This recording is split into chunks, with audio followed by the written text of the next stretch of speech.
Well, hello, everyone, and welcome so much to Servant Leadership Today. My name is Andy Wilson. I'm joined again by my co-host, Celia Swanson. Hi, Celia. Hey, good morning. How are you, Andy? Well, I'm doing great. It's Awesome. good to see you. It's been a few weeks since we have been together. It has. I hope you had a wonderful holiday. Oh, it was the best ever. Great. Yes. Great. Well, it's good to see you. I'm glad you're back in our beautiful Northwest Arkansas, and we're here to talk about Celia's book again. As you know, we've had such wonderful podcasts, but we've been talking about gracious and strong.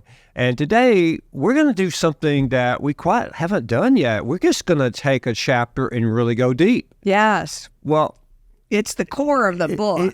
It is about how to rise above unexpected left turns. And, this topic of fears and limiting beliefs is significant. We all face them. We do. And I think that's why I was so drawn to this chapter. And I told Celia, I said, I've read it 3 times already. And I just got to keep, I said, let's just go down deep. So we're going to do that. She said, but before we get in, this is a great quote she has. And this actually chapter 2. We're going to really dig deep into chapter 3, but chapter 2, the quote, I think, in fact, is from one of my favorite individuals in history, Eleanor Roosevelt. Yes. What a powerful woman. Yes. Oh, my goodness. I'm as most people have read about her documentaries and things and seen that, but you have a wonderful quote. If you're okay if I read that. Yes, right? Please. It says, "You gain strength, courage, and confidence by every experience in which you really stop to look fear in the face." Mm-hmm. Okay, let's read that again. Love it. You gain strength, courage, and confidence by every experience in which you really stop to look fear in the face. Then she continues, "You must do the thing you think you cannot do." Yes. Wow. Eleanor Roosevelt. Yeah. Eleanor, thank you for that. Thank you for leaving that behind for us. That's great. Yeah. Yes. Well, Celia, let's do this. I think we all face fear. We all face limit beliefs. And one of the things that I really want you to talk about, Celia, because in this chapter, you really share your heart. I mean, you do the whole book is about your heart, no question. But you really do get really deep into, the struggles that we have in life, the fear that we have in life and business and you name it. We all have it. We're human beings. Right. We are. So, Celia, talk to us about your thoughts around the struggles and fear that we have in our life and how to deal with that. Yes, I'd be happy to, Andy. The first, though, is acknowledging that everyone, it doesn't matter who you're sitting next to or who you're working with or who you're working for, everyone has fears. Mm-hmm. And it's developing that skill to face into those fears and be able to come out on the other side in a much better place than if you had not faced into those fears. But a real leader, Andy, is someone who can help others identify the fears that they're facing and can walk them through the process of getting through them. And so that's why I think this whole concept is so powerful under servant leadership. Right. I think you said leaders help people identify the fears. Yes. That's the leader's role. Yes, it is. How do they do that? How did you do that? Yeah. Great. Or how did your leaders do that with you? Even so. Yeah. Great questions. How do leaders do that? They actually have to have a relationship with the people that they work for, work with, and serve to really be able to then broach a conversation about, I don't see you living up to your full potential. Mm-hmm. What are the fears that you have, that you're facing, that are blocking you from your ability to live up to your full potential? The richness of that conversation is amazing because first of all, a person might say, I don't have any fears. Right. But the fact is, something's holding them back. Yeah. And second of all, just identifying, helping them see what their full potential is. Sometimes you can't see it. It's right in front of you, but you can't see it. Right. And somebody acknowledging that and then, helping you make decisions to live up to your full potential. And then sometimes it's reflecting. Like, okay, I just came through a situation. I didn't live up to my own potential. And what got in my way? And how do I not repeat that same mistake or fear again? Right. But, there are a couple of really common fears, Andy. The three that I talk about here in the book. One is the fear of not being good enough. Yeah. And we're going to go a little deeper on that one. But the second fear is fear of change. And the third one is really fear of losing control. Right. And, those are just three that I've run into personally, as well as being a coach and a leader for others. Talk about the first one. Yeah, fear of not being good enough. Right. Talk about that because you got a great piece here in your book on that. Thank you. Yeah. I think when I was coming up through the ranks in my career, I was often the only woman and sometimes the youngest person in the room. And so I would question whether or not I needed, I had a point of view that really was going to be powerful and important to hear. And so I hung back. And that actually was a limiter for me because it reflected a lack of confidence. I didn't think I was expressing a lack of confidence, but then I'd go into a performance review and they'd say, you have to get over your confidence issues. And I'd be like, what? And they would say, it's evident. And I'm thinking, I hid that. Nobody could see that. Right. But it was evident. Right. And so this lack of confidence is just really reflecting on what are you strong at? Right. Where do you add value? We've talked about this in a previous podcast. But then, saying what needs to be said and living up to that. One of the, turnaround moments for me in my career was when I was making the transition from Sam's, where I was very confident in what I was doing. I felt great about my contributions, great about how I was leading. And then the world went upside down on me. And I made the decision to transition over to the Walmart side of the business. And I've talked about Lawrence Jackson, who I think is a great, leader. Right. But he came into Walmart U.S. As the head of HR for Inc., actually. And I was asked to be his mentor. And he's a powerful, influential, charismatic leader. So trying to influence him was a really difficult thing.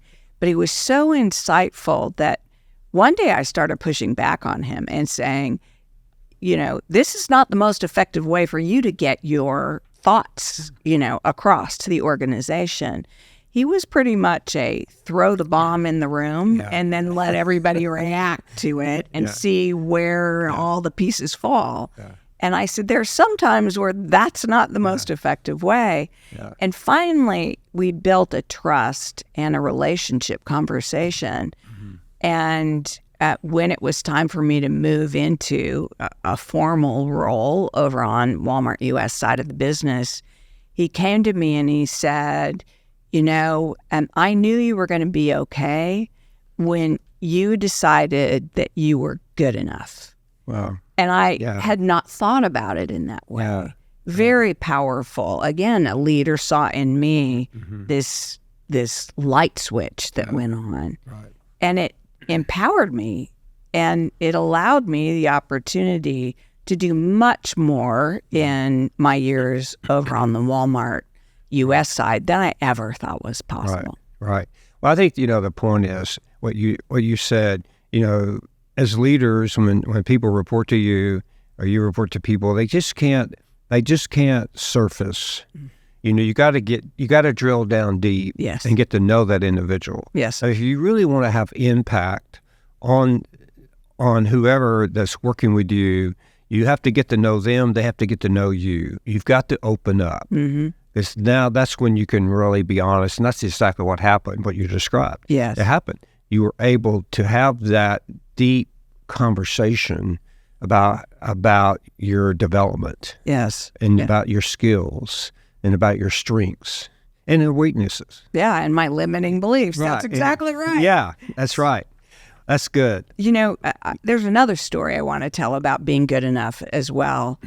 I tell this story in the book, but I was given the opportunity to lead the talent development function for Walmart US.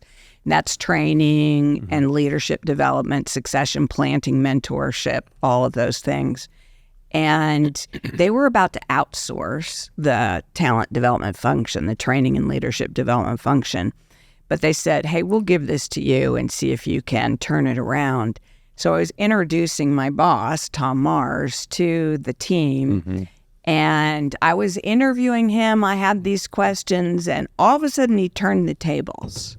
And he started interviewing me and asking me, why was I the right leader to turn around this function? And in a second, I responded back by saying, I'm good enough. Yeah. I have the experience to turn around businesses. I have the passion for developing all Walmart associates to live up to their fullest potential. And even more than that, this team is good enough and they can play a critical role in Walmart's success. And it was he stopped. He did not expect that answer to come from me. And it was really at that moment we started to build a very strong, supportive relationship that still exists today. Yeah, I know Tom, and I'm not surprised at that at all. You know, being the leader attorney that he is, and extremely talented individual. But that was perfect. Yeah. And your answer, you said, I'm good enough. Yep. That's great. And, you know, I didn't expect that to come out of my mouth, but I was... You're ready for it. Ready for it. You're ready for it. That's right. You know, there's a couple things I really want to explore for the next few minutes. You've got a great conversation in your book around mentor-mentee. I want to come back to that. I'd like maybe we could close with that. Because you really do give great advice to us around being a mentor-mentee, and so many people miss that, but you lay that out. But I want you to go and talk a bit more, you know, around limiting beliefs and behaviors.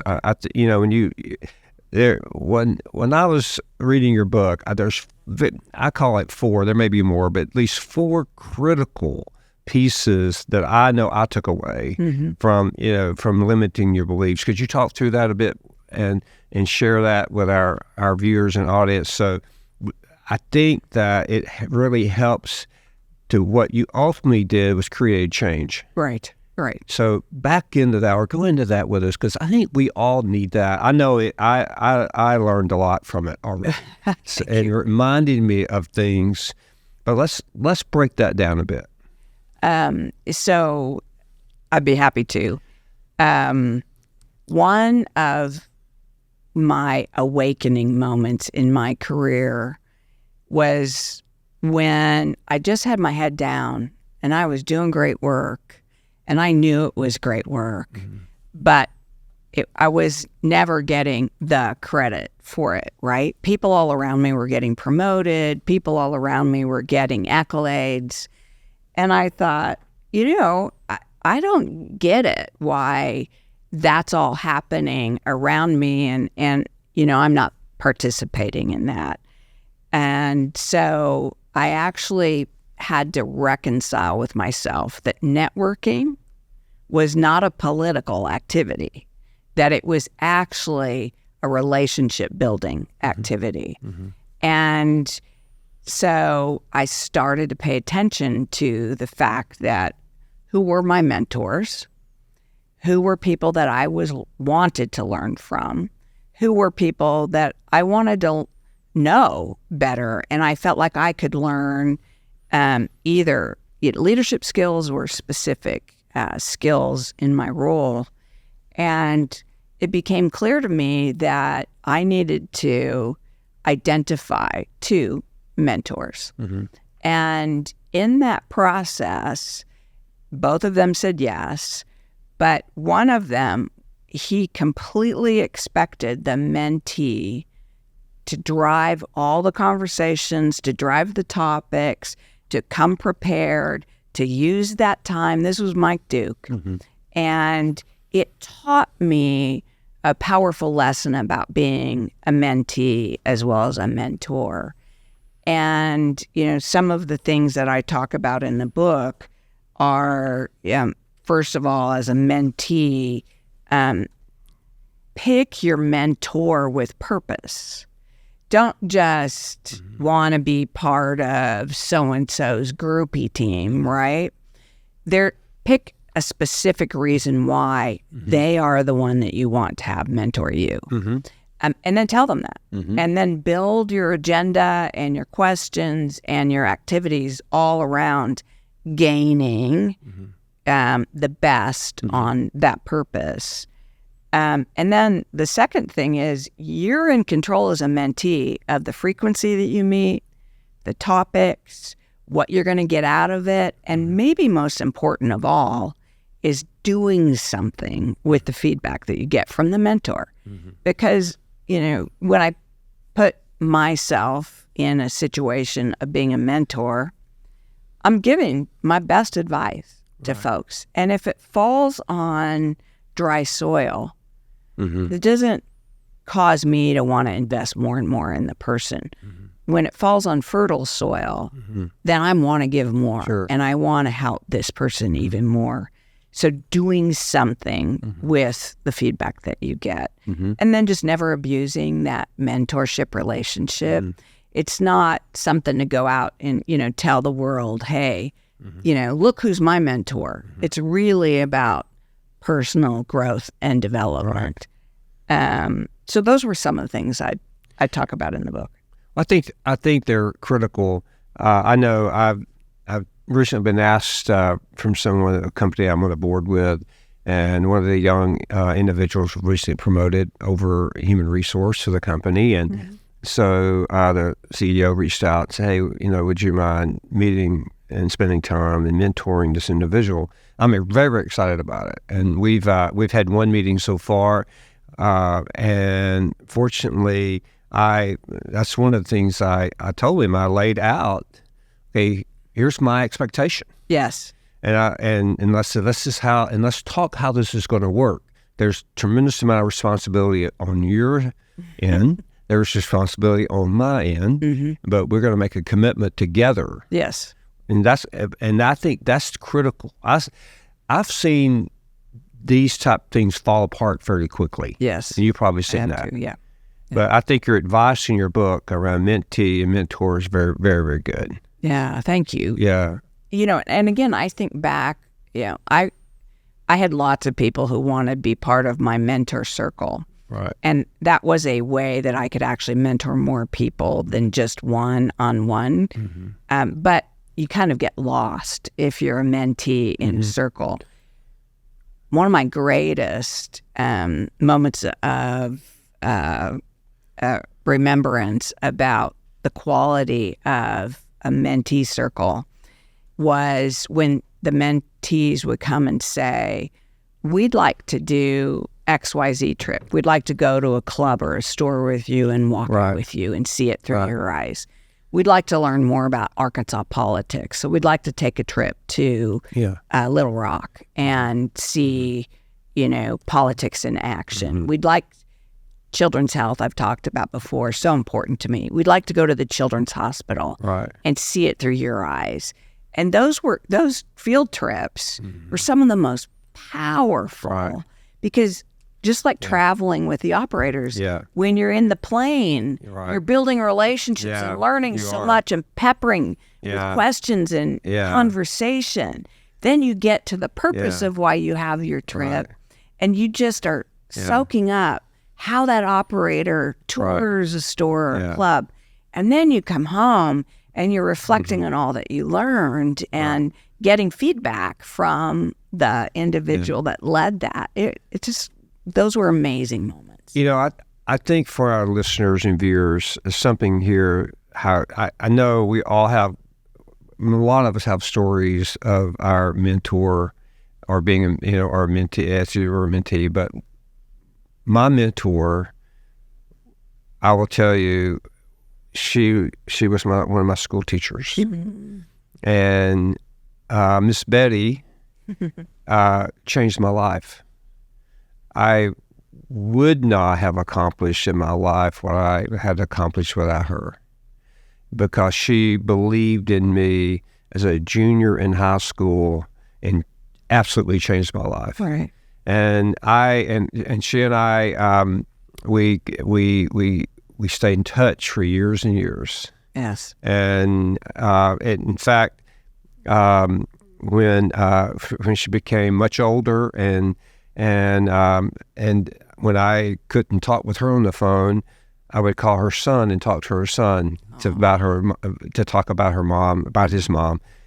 And to your point, there's a story that I've written about how at Walmart, when I took a group of trainees, summer trainees, with me to go to the small Alabama town to attend her funeral. I took them with me. Yes. And they were there when I spoke about her. And I told them that I wanted them to understand how important this mentor-mentee relationship could be in your life. Yes. Because this woman changed my life. Mm-hmm. That's the impact she had. That's why I wanted you to talk about this. This is so deep and rich. You can really change people's lives here. Yes. Or make such an impact. Yes. That it can be a lifelong journey for them. And so this is not a small task. I guess the point is, when you're asked to be a mentor, take it on, be serious, make sure your mentee has these things you talk about. Yep. There are requirements. So anyway, Celia, it's huge. And I know today, I know you're overwhelmed all the time with people that you've touched in your life, and people still reach out to you. Because I just talked to someone recently that had a similar impact, with you. So thank you for that. Yes. This whole book actually is a reflection of what I've learned, but delivered in a way that I hope they're considered gifts. Yeah. And I try to always wrap up each chapter with discussions on how do you apply this. Okay, let's spend a few moments on this. On how to apply. Yeah. Okay, facing into limiting beliefs. Yeah, this was really good. And if you could see my notes, okay, I've got a lot of notes here. So talk about that as we wrap things up today, because one of the things Celia and I really want to do today, we wanted to take something, just sort of dive down deep with it. And we have so much more to come in the future, but let's go there. Yeah. There's really 4 steps in how to apply facing into your limiting beliefs. But the first is identifying what are your limiting beliefs. And honestly, this is quiet time with yourself. And when did I not live up to my expectations? What's keeping me from being the best that I can be in my role, whatever role that is, life or leadership role? And what's my passion? Am I working in something that is my passion, or am I just going through the exercise of getting a paycheck? And just sitting down and reflecting on those and writing them down. The second step is evaluate your presence. By that I mean how you show up when you're facing into your fears, or change is happening all around you, or you have this loss of control, how you show up matters. People are watching, no matter what level you are. They're watching to see how you're going to navigate through and react to, facing into fears and negative situations. Or even if you're going to show up. Well, because some people quit. Yes. They don't. They That's stop. the first thing that happens is they don't show up. They don't show up. Yep. And what you're telling us, we show up. Yep. In my life, I will tell you, there are times I wanted to quit. I'm done. Yes. I hit a wall. Somewhere, somehow, I got up the next day and showed up. Yep. And that's what you have. You got to show up. Yeah, seriously. And if we're talking to you today and you're having that fear, you're facing this thing, and you're saying, I am done, I want to encourage you to show up tomorrow. Show up today. Be there. But that you're right. I think you're second. You got to evaluate your presence. That's powerful. Yeah. I'll tell another story next time around when we talk about falling forward, but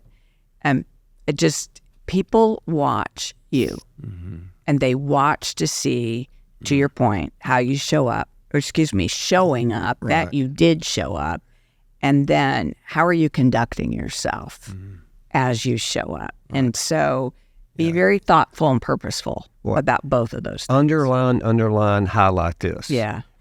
Go how you show up, because your attitude, your behavior, all of that, people are looking at. If you're angry and you're going to reflect that, then that's how people are going to view you. That's exactly. And if, however, you show up and say, there's something in here that I can learn, and there's something in here I can contribute, and so you're on this journey to figure that out, that's a whole different perception that you've created in people's mind about you. Right. It really does matter. The next step is really evaluate how you're spending your time and investing your time, which really is trying to align about where you get the most joy and purpose in what you're doing and spending your time on.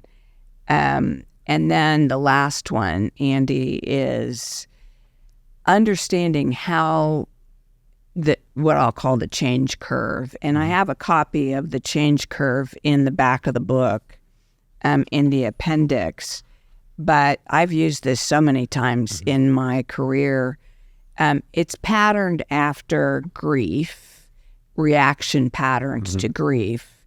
But it's the same behaviors and reaction patterns that you must go through for any kind of change or fear that you face into.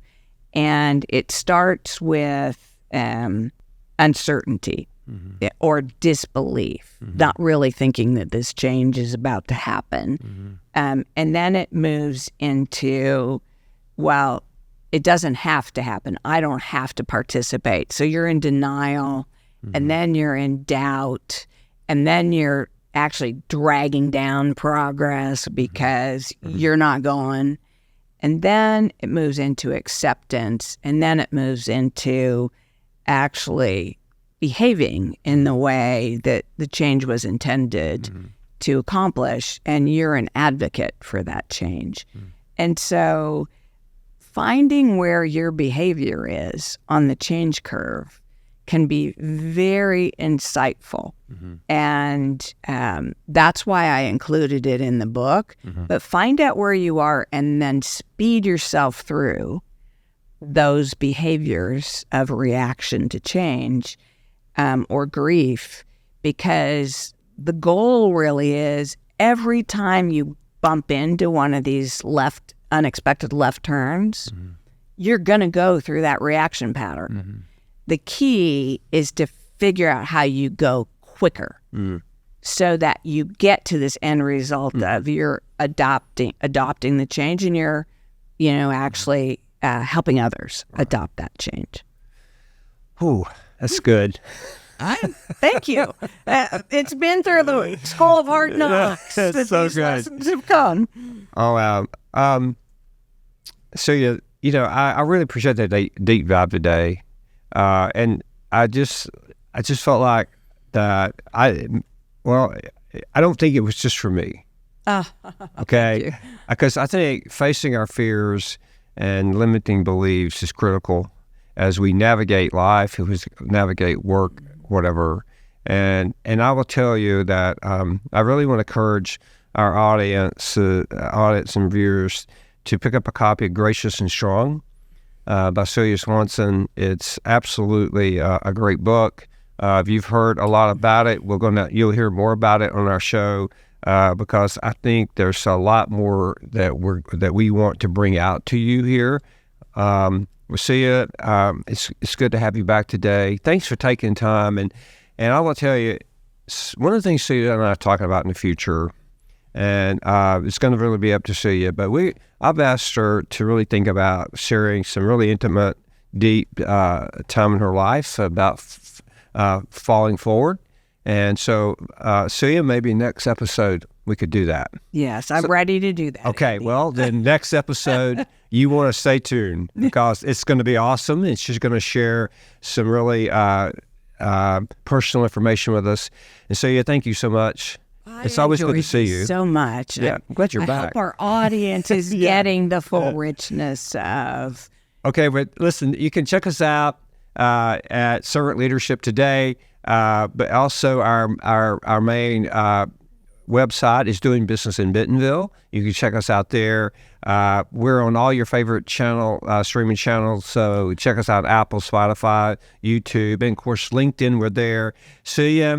Again, it's so good to see you. I'm glad you're back in Northwest Arkansas, and we will be back with another episode very, very, very soon. Very good. Thank you all so much. Thank you. Okay, goodbye.